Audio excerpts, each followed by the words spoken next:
बेच देंगे question paper बाजार में, भरिए ना फॉर्म बिहार में। दरअसल इन दिनों ये लाइनें बिहार में सच होती हुई नजर आ रही है। नमस्कार, आप देख रहे हैं न्यूज फाउंडेशन और मैं हूं सांत्वना आपके साथ। बिहार में बीएसईसी पेपर लीक कांड के बाद बिहार की सियासत भी गरमाई हुई है और बिहार में अभ्यर्थियों का गुस्सा भी सरकार पर सर चढ़कर बोल रहा है। दरअसल आपको बता दें कि 23 दिसंबर को बीएसईसी की परीक्षा आयोजित की गई थी, जिसके प्रथम पाली में पेपर लीक हो गया, जिसके बाद परीक्षा को रद्द करना पड़ा। लंबे समय से इंतजार कर रहे अभ्यर्थियों का गुस्सा अब सरकार और बिहार की विधि व्यवस्था पर फूट पड़ा है। जो अभ्यर्थी इस परीक्षा के लिए तैयारी कर रहे थे, जिनका सपना बिहार सरकार में नौकरी पाने का था, वो सपना अब धरा का धरा रह गया है, क्योंकि एक बार फिर से बिहार में पेपर लीक कांड हुआ है, जहां बीएसईसी की परीक्षा में प्रथम पाली में ही क्वेश्चन पेपर्स आउट हो गए और जैसे ही इस बात की जानकारी सामने आई,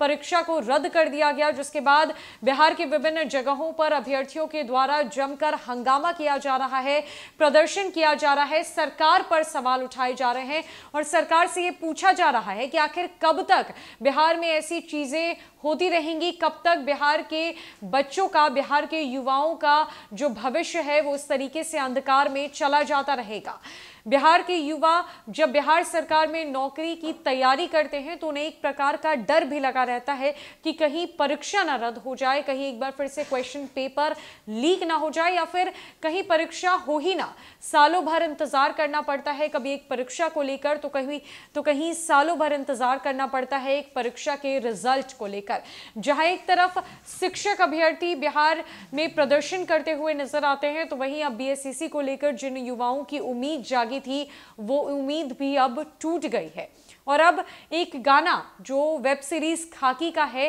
कि ठोक देंगे कट्टा कपार में, आइए ना हमरे बिहार में, इसके बाद इसी गाने के तर्ज पर ये लाइन अब बिहार में काफी ट्रेंड कर रही है, जहां पर ये कहा जा रहा है कि बेच देंगे क्वेश्चन पेपर बाजार में, फॉर्म न भरिए हमरे बिहार में। यानी कि अगर आप बिहार सरकार की नौकरी की तलाश में हैं, अगर आप चाहत रखते हैं कि बिहार सरकार में आप नौकरी करें, एक अच्छे पद पर पहुंचे, तो ये चाहत रखना छोड़ दीजिए, ये सपना देखना छोड़ दीजिए, क्योंकि आए दिन क्वेश्चन पेपर बाजार में बिक रहे हैं, क्वेश्चन पेपर लीक हो रहे हैं। आपको बताएं कि इसी साल मई के महीने में बीपीएससी के क्वेश्चन पेपर्स भी लीक हो गए थे, जिसके बाद बीपीएससी की परीक्षा रद्द कर दी गई थी। 67वीं परीक्षा को लेकर भारी बवाल मचा था, जिसके बाद जांच में कई बड़े खुलासे हुए थे और कई लोगों की गिरफ्तारी भी हुई थी। हालांकि बीपीएससी ने 67वीं परीक्षा कुछ समय पहले ही दोबारा आयोजित की, जिसके बाद पीटी के रिजल्ट्स घोषित कर दिए गए हैं और अब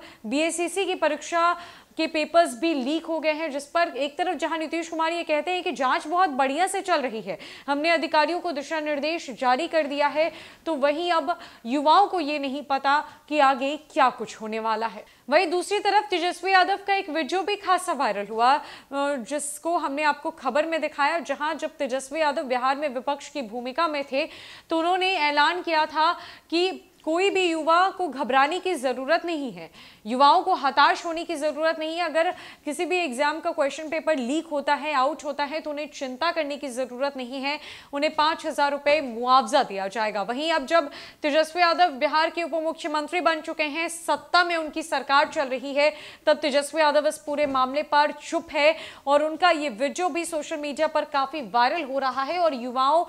ने तेजस्वी यादव से भी क्वेश्चन किया है कि आखिरकार जिस मुआवजे की आप बात कर रहे थे, युवाओं के साथ की बात कर रहे थे और कह रहे थे कि युवाओं को चिंता करने की जरूरत नहीं है, तो आज आपने चुप्पी क्यों साध रखी है, आज आप क्यों कुछ भी नहीं बोल रहे हैं? आपको युवाओं के साथ खड़े रहना चाहिए, डटकर उनके लिए आवाज उठानी चाहिए, लेकिन सत्ता में लोग बिल्कुल चुप है, सरकार ने चुप्पी साध रखी है। अब युवाओं का भविष्य एक बार फिर से अंधकार में है, जहां युवाओं को यह पता नहीं है कि बीएसईसी की परीक्षा को लेकर अगला कदम क्या उठाया जाएगा और बस यही लाइन हर किसी के जुबान पर अटकी हुई है कि बेच देंगे क्वेश्चन पेपर बाजार में, फॉर्म न भरिए हमारे बिहार में। अब देखना यह है कि बिहार की शिक्षा व्यवस्था कब दुरुस्त होगी, युवाओं का क्या होगा और सरकार की तरफ से क्या कुछ एक्शन लिया जाता है। आपकी क्या सोच है, आपकी क्या राय है, हमें कमेंट सेक्शन में जरूर बताएं। फिलहाल के लिए इस अपडेट में इतना ही। नमस्कार।